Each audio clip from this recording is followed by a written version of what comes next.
Zombies are supposed to be terrifying.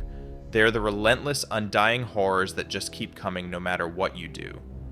But in a lot of Dungeons & Dragons games, they end up feeling like weak, slow-moving bags of hit points, which is an absolute crime.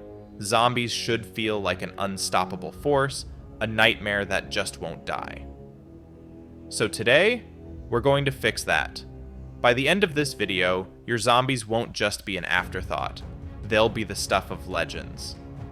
Welcome to Monster Mechanics, where we make Dungeons & Dragons monsters as deadly as they deserve to be. If you want more breakdowns like this, don't forget to subscribe and hit that notification bell. Zombies are one of the oldest undead horrors in folklore. In Dungeons & Dragons, they're more than reanimated corpses. They're mindless, rotting weapons of war. Necromancers use them as shock troops. Death cults raise them from mass graves, and in truly horrific settings, they spread like a plague. But the real horror of zombies isn't in their individual strength, it's in their numbers, their persistence, and the psychological terror of fighting something that just won't stop. Let's talk about what zombies bring to the table in Dungeons & Dragons. They've got a measly armor class of 8 and a pitiful speed of 20 feet. That doesn't sound scary, right? But hold on, these things have an average of 22 hit points, and more importantly, they've got undead fortitude. That means every time they hit 0 hit points, they get a chance to just not die. If they make a Constitution save, DC 5 plus the damage taken, they drop to 1 hit point instead of dying. That's what makes them terrifying.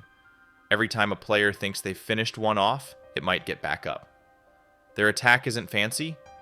It's a basic slam attack with +3 to hit and 1d6 plus 1 damage. But the real power of zombies doesn't come from their damage.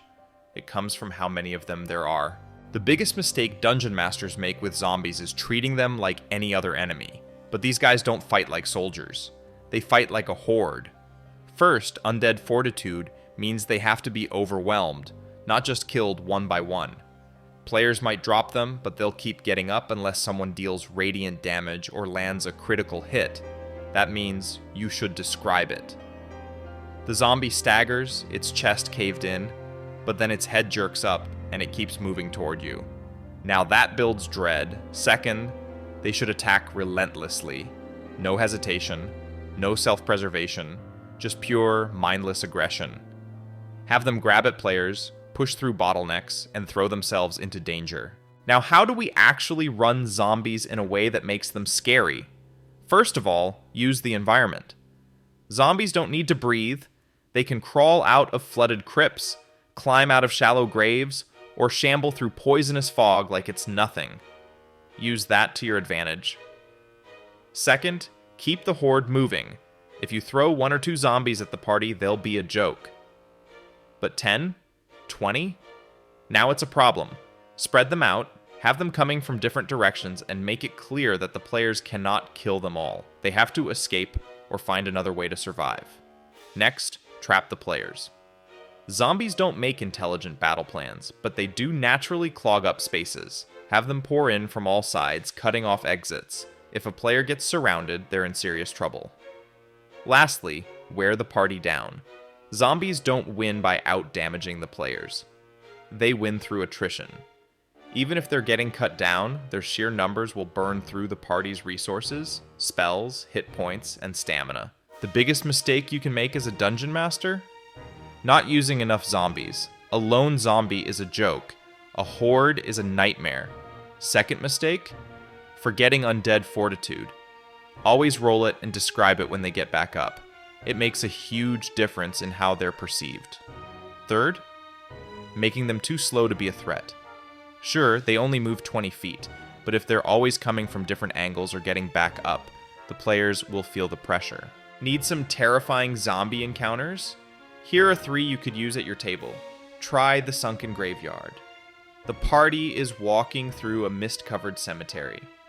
When the ground beneath them shifts, zombies rise up, pulling them into a half-flooded graveyard, where every movement is difficult terrain, or the endless horde.